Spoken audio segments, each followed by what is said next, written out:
Yeah, you got that yummy, that yummy, that yummy. Welcome to Watch Mojo. And today, we're counting down our picks for the top 20 songs that totally missed the mark when trying to revive a dying music career. Better be good, 'cause what goes around comes around. Number 20, Rock Show, Run DMC featuring Stephen Jenkins.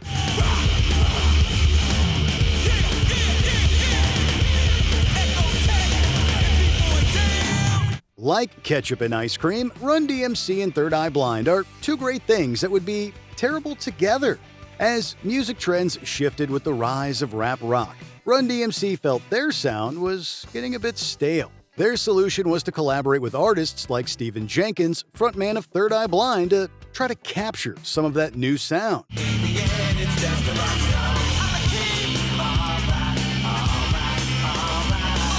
The result is a song that feels awkward and forced. Stephen Jenkins is barely utilized on the track, leaving him to mostly just stand idly during the music video.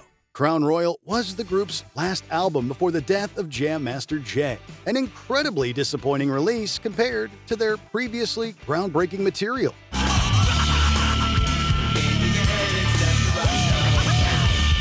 Number 19, Boyz, Jesy Nelson featuring Nicki Minaj. Hey yo, it's the UK Abby and the Barbie. This song is significant for being a debut, a comeback, and a flop all at once. This former Little Mix member was set to kick off her solo career with this risky single featuring popular but controversial rapper Nicki Minaj. Bitter in the sweet, bad boy my recipe. Being nice a little boring when you in between the sheets. The song debuted at number 4 on UK charts, but quickly fell as critics and fans alike began tearing the song to shreds. Raspberry, cherries, and berries, I'm edible. Duty bitches like a library, done read them all. Complaints ranged from excessive auto-tune to cultural appropriation and blackfishing. No one was happy with this solo debut, and Nelson's career was pretty much dead on arrival. And the cherry on top of this disaster Sunday? A music video cameo that could not have aged worse. I live next door. The golf balls through the window. It's not gonna work. Number 18, Sonic Boom, Kiss. This is a privilege. This is a birthright. No, it's not. How many people get a chance to wear more makeup and high heels than your mommy does? 10 years after their previous album release and a whopping 35 years since their debut album, the 70s-era glam metal band Kiss released Sonic Boom in 2009. There isn't just one song that can be singled out from this terrible comeback, so we'll consider the album as a whole.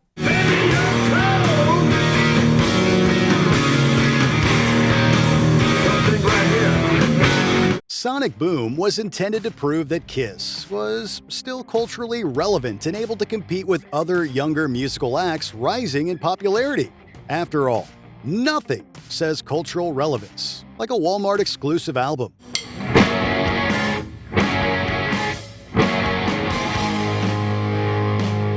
The album was disappointing to existing fans and completely ignored by potentially new Kiss fans, and sold a pretty dismal 238,000 units throughout 2009.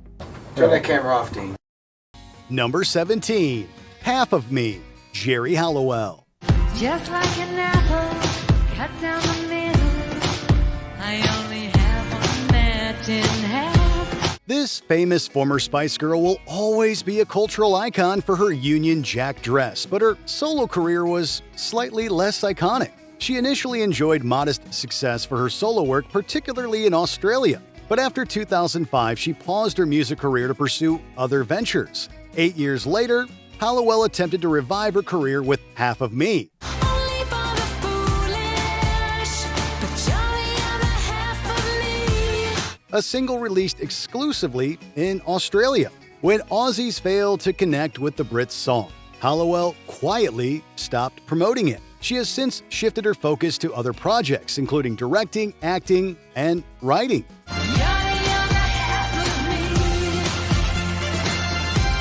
Number 16, Peanuts to an Elephant, Lil Wayne. What up, though? All my niggas cutthroat, cutting head off, you looking like you fumbled.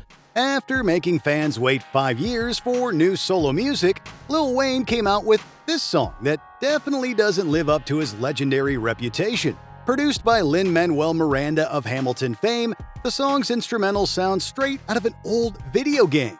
Lil Wayne's rapping isn't much better. Pop the trunk, all red elephant, dying no trunk, but I still act a donkey like, what's up? Coming across as lazy and lifeless. Coming from two musicians with a solid hit-making reputation, this was a shockingly bad end result. Maybe Wayne is working on a circus-themed video game. Truly, there's no explanation for this.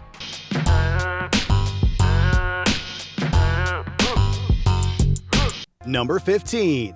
Pretty Girls. Britney Spears and Iggy Azalea. All around the world, pretty girls. Wipe the floor with all the boys. Pour the drinks, bring the noise. After the lukewarm release of her 8th album, Britney Jean, Britney Spears stopped releasing new music for nearly 2 years. Her first release after her hiatus was a collaboration with an Australian rapper who was making big waves in the pop world. The girls roll up, Windows roll down, eyes on us. jaws on the ground. Pretty Girls received mixed reaction, with some critics calling it catchy if a bit formulaic. While Spears managed to pull off a career renaissance in the late 2010s, Iggy Azalea didn't fare as well. Hello, girls. We're totally coming over right now. Let's go! Accusations of cultural appropriation and delays to her second studio album completely halted the progress of her once promising career.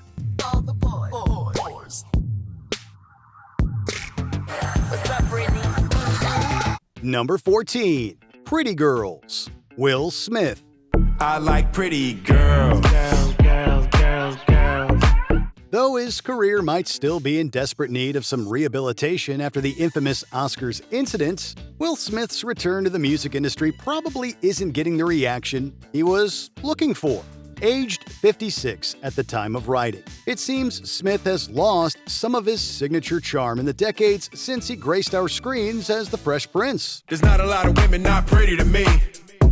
I mean, she's pretty to me. As a result, his song, intended to convey his admiration for beautiful women, just comes across as a bit sleazy. Maybe this song could have worked 20 years ago, but now it just makes us desperate for a flash from a neuralizer. I like pretty girls. Pretty girls. Number 13. Big Hoops. Bigger the better. Nelly Furtado.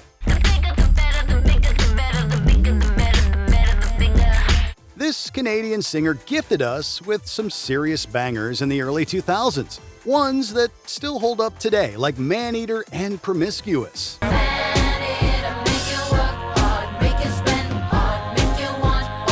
Furtado released a greatest hits album in 2010, and we thought that was that. Then, 2 years later, we got Big Hoops. While the song isn't bad per se, her vocals were frequently compared to Rihanna, and the whole song is just steeped in 2012 swagger culture.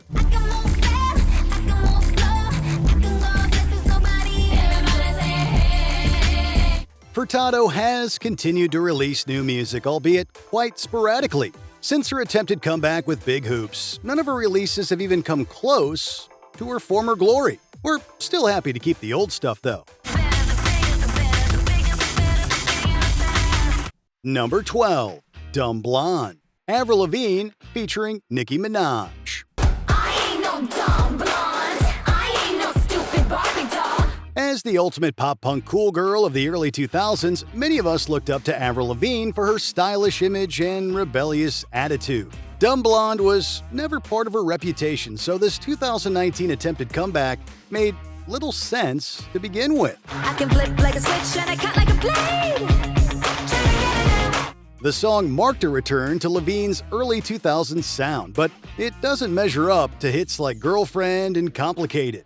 Critics compared the song's sound to Holla Back Girl, a much more popular song by another blonde alternative pop princess. 'Cause it ain't no holla back girl, ain't no holla back girl. And of course, the ultimate Dumb Blonde track had already been released over 50 years earlier by the legendary Dolly Parton.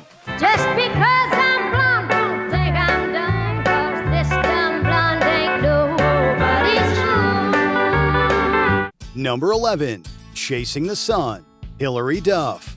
Why am I in such a hurry? Always getting up too early. Following early hits for this former Disney Channel star like Why Not and So Yesterday, Hilary Duff took a break from the music industry to focus on her acting career. After a few less than positively received performances that failed to shake her wholesome child star image, Duff turned back to music in the early 2010s. I'm in pursuit of happiness. I realize that more means less. If I got love, then I am blessed. Chasing the Sun was set to be her big musical comeback, a breezy summer tune penned by Colby Calais. The result, however, was completely bubblegum bland, devoid of any original sound. I'm chasing the sun. Duff released a few more singles and an album a year later, but for the most part, her music career fizzled out entirely. Now a mother, entrepreneur, and children's book author, Duff seems to be doing just fine without it. But now it's like my favorite part of the house, and I love talking about it, and everyone's like, oh my God, I never would have thought to do that. So it really worked out. Before you guys came, I was just making sure that my daughter hadn't taken bites out of the fruit, because her favorite thing to do is take a bite, put it back. Take a bite, put it back. Number 10. Can't Get Enough, Jennifer Lopez. Till death do us part. J.Lo's 2024 has been one for the books, and by that we mean a series of post-apocalyptic novels. A decade after her previous studio album, Lopez returned to music with an album, film, and planned tour all titled This Is Me Now. I just feel like every time I see it's like, oh, hey. The new era celebrated her reconciliation and marriage to ex-fiancé Ben Affleck, which she called the greatest love story never told. Unfortunately, things got off to a rocky start with the lead single, Can't Get Enough. It wasn't terrible, but it sounded just like her 2000s hits from the first go-around of Bennifer, without much evolution. I'm still in love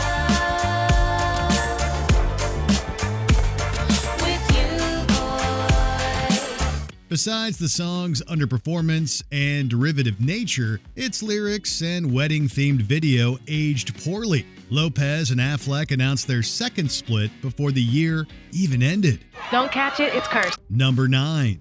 Get Her Back, Robin Thicke.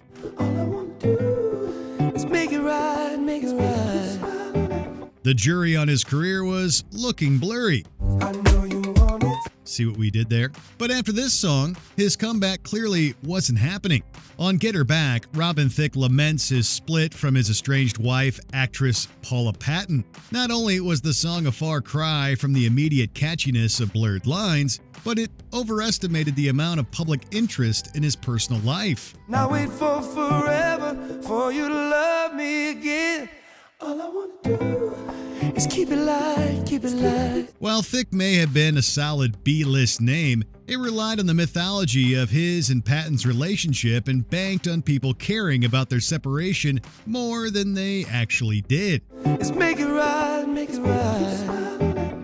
All I want to do is give you that thing, play you that song you and your girlfriend sing. Lightning probably wouldn't have struck twice if Thicke had recreated Blurred Lines, but Get Her Back didn't even come close to what made that song such a hit. I gotta treat her right, whoa, I gotta cherish her for life. Number 8. Slow Clap, Gwen Stefani. You be angry, I'll be quiet. You be purple, I'm the violet. This song is B-A-N-A-N-A-S. B-A-N-A-N-A-N. Specifically, the peels that make you spin off track in Mario Kart. Gwen Stefani's Slow Clap was the second of 2 singles meant to kick off her 5th solo album, but contrary to the title, it was mostly met with crickets and tumbleweeds. Clap, clap, clap, so clap. Walk into the room like a boss. So clap. Putting on a little extra sauce. So clap. The song, which features Sweetie in the remix, would sound right at home in a DreamWorks movie or a back-to-school commercial. What's the funny special wigs on the track? The music video's gymnasium setting is a clear nod to Stefani's past hit Holla Back Girl, but it feels like a juvenile, hollow attempt at recreating the latter's magic without any of its edge.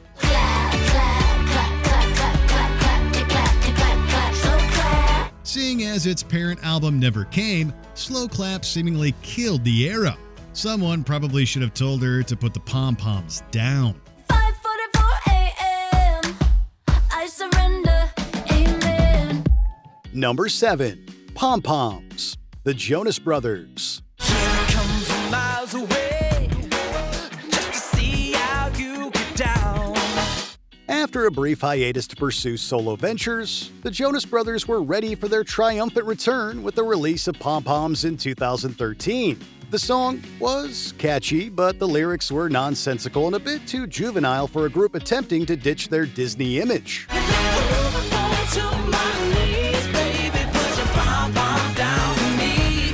Judging by the song's reception, the world wasn't ready for a Joe Bros comeback, and apparently neither was the band. They split before the release of their planned album, citing creative differences. Thankfully, their 2019 comeback was much more well-received and gave this band of brothers the renaissance we were all hoping for. I'm a sucker for all the subliminal things no one knows about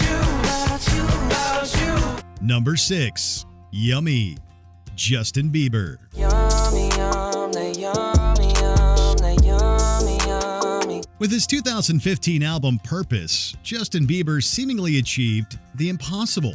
He successfully shed his uncool teeny bopper rep, and people who weren't tweens could openly admit to liking him without ridicule. Unfortunately, this shift had a monetary dip with his next lead single, 2020's Yummy. Yeah, babe, yeah, babe, yeah, babe.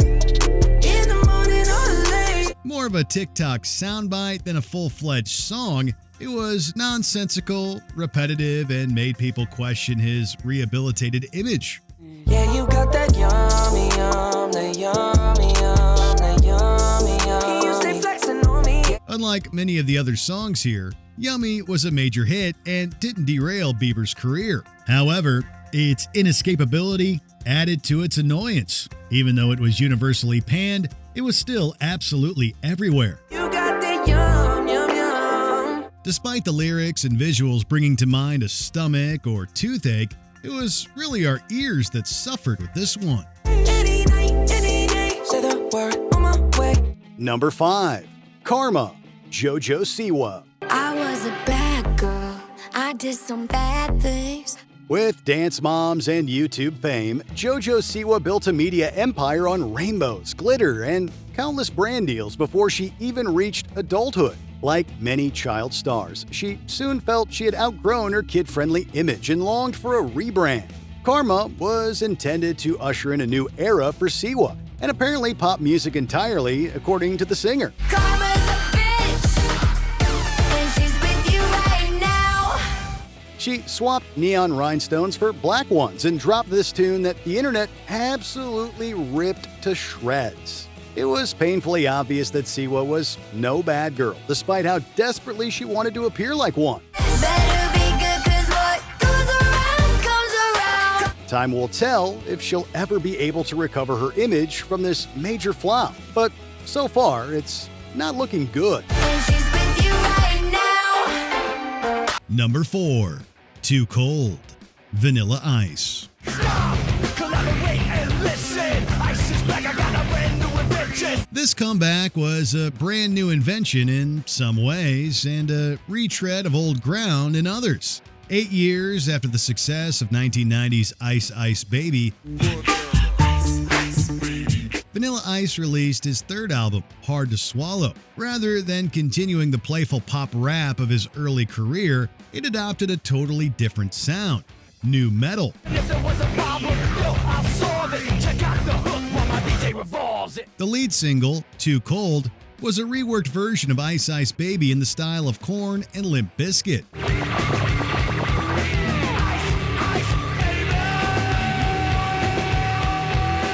While the genre shift was an admirable creative risk, it omitted the original's iconic piano riff lifted from Queen and David Bowie's Under Pressure. Too Cold briefly gave Vanilla Ice's career a second life, but it didn't fully materialize into a successful long-term crossover.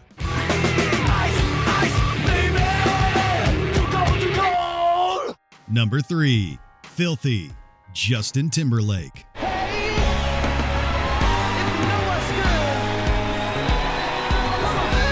After his squeaky clean hit Can't Stop the Feeling, JT trolled us all with Filthy. No, this ain't the clean version. What you gonna do with all that meat? The lead single of Justin Timberlake's Man of the Woods album. It managed to crack the top 10 of the Billboard Hot 100, but lacked the longevity of his previous eras. Filthy is somehow all over the place and forgettable at the same time. Walk to me. No question. I want it. Fire up. Everybody's talking. It doesn't measure up to his past hits, nor does it commit to the album's Americana inspirations, leaving it stuck in an awkward limbo. Timberlake's more recent output isn't faring much better, with his 2024 singles Selfish and Drown failing to get in sync with listeners. But I can't help it. I want every bit of you. I guess I'm selfish. Number 2. M.I.L.F. Money, Fergie. I got that MILF money. Heard you in the mood for a little MILF shake. This song walked so her national anthem disaster could run. Oh, say. Nearly a decade after her debut solo album, The Duchess, Fergie was gearing up for its follow-up, Double Duchess. Been working extra service to give it to you. Didn't mean to make you nervous, you mother. Its lead single, L.A. Love, La La, had already been out since 2014, and 2016's M.I.L.F. Money was set to reignite the era. However, not even the song's star-studded music video featuring Kim Kardashian and Chrissy Teigen could offset its abrasively busy production and grating vocals. I got that MILF. I've been whipping this up. I've been tipping this cup. There's certainly a conversation to be had about ageism faced by female singers, but Fergie's ode to sexy motherhood was just plain obnoxious. Now let me see your MILF shake. I got that MILF money. After M.I.L.F. Money, it wouldn't be shocking to see an ad for her career on the back of a milk carton. Didn't mean to make you nervous. To give it to you. Before we continue, be sure to subscribe to our channel and ring the bell to get notified about our latest videos. You have the option to be notified for occasional videos or all of them. If you're on your phone, make sure you go into your settings and switch on notifications. Number 1. Woman's World, Katy Perry. Sexy, confident, so intelligent. Sometimes it only takes one song for an artist's career to go from American Idol to American Horror Story. Superhuman, number 1. Katy Perry was already struggling since her 2017 album Witness severely underperformed, but the rollout of Woman's World was an utter disaster. It's a woman's world and you're lucky to be living in it. The song was panned for its dated sound, shallow pop feminist lyrics, and production from Dr. Luke, the subject of singer Kesha's allegations. Woman's World was especially frustrating because it could have gone differently if Perry played her cards right.